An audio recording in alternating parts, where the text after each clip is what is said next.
নমস্কার বন্ধুরা, আজ আমি ঘুগনি বানিয়ে দেখাবো। বন্ধুরা, ভিডিওটি ভালো লাগলে লাইক কমেন্ট শেয়ার করবেন। নতুন কোনো বন্ধু যদি আমার ভিডিও দেখে থাকেন তাহলে আমার চ্যানেলটাকে সাবস্ক্রাইব করবেন।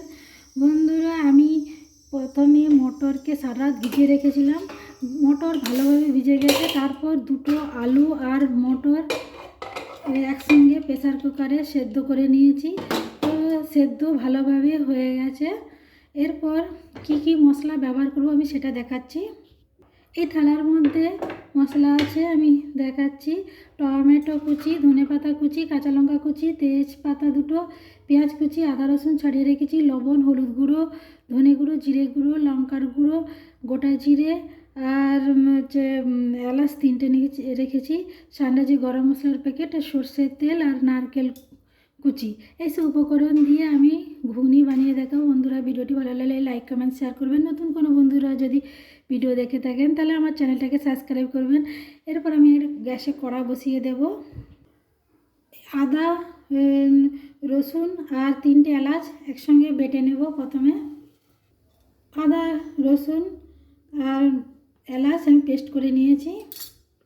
গ্যাসে কড়া বসিয়ে দিয়েছিলাম, কড়া ভালোভাবে গরম হয়ে গেছে। সর্ষে তেল দিয়ে দিলাম, 4 চামচ মতন দিয়ে দিলাম। এরপর তেজপাতা দিয়ে দিলাম। তারপর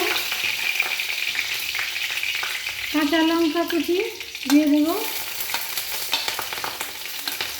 এরপর গোটা জিরে 1/2 চামচ দিয়ে দিলাম।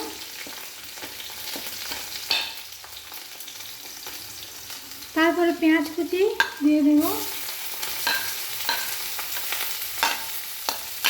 পেঁয়াজ ভালো করে নাড়াচাড়া করে হালকা ব্রাউন করে ভেজে নেব। এই পেঁয়াজের মধ্যে এই মশলার পেস্ট দিয়ে দেব, পুরোটাই দিয়ে দেব।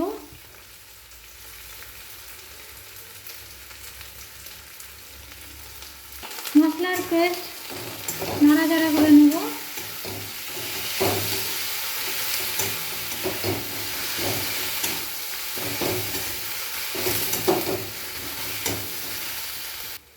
জিরে গুঁড়ো 1/2 চামচ মতন দিয়ে দিলাম, ধনে গুঁড়ো 1 চামচ দিয়ে দিলাম, লঙ্কার গুঁড়ো 1 চামচ দিয়ে দিলাম। এরপর টমেটো কুচি দিয়ে দিলাম। এই নাড়াচাড়া করে নেব, ভালো করে মশলা কষিয়ে নেব।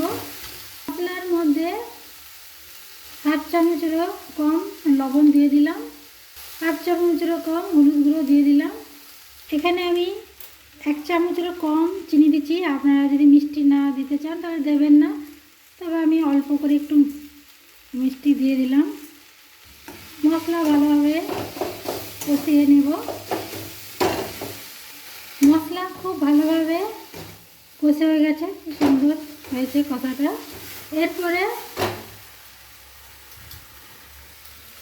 এই সেদ্ধ করা মটর আর আলু দিয়ে দিলাম। তবে সেদ্ধ করার সময় আমি অল্প করে হলুদ আর লবণ দিয়ে দিয়েছিলাম। একটু ফুটতে সময় নেব। এরপর ধনেপাতা কুচি দিয়ে দেব আর নারকেল কোড়া কুচি দিয়ে দিলাম।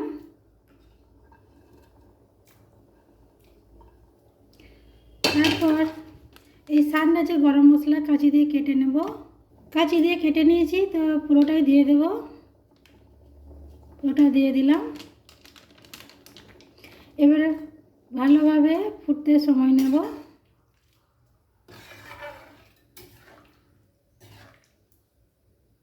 ঘুগনি ভালোভাবে ফুটে এসেছে। ঘুগনি তৈরি। কত সহজে বাড়িতে এইভাবে ঘুগনি তৈরি করা যায়। তবে এরপর ঘুগনি যখন হয়ে গেছে, এরপর এরকম একটা বাটিতে নামিয়ে নেব। বাটিতে নামিয়ে নিয়েছি। বন্ধুরা, ভিডিওটি ভালো লাগলে লাইক কমেন্ট শেয়ার করবেন। নতুন বন্ধুরা যদি আমার ভিডিও দেখে থাকেন তাহলে আমার চ্যানেলটাকে সাবস্ক্রাইব করবেন।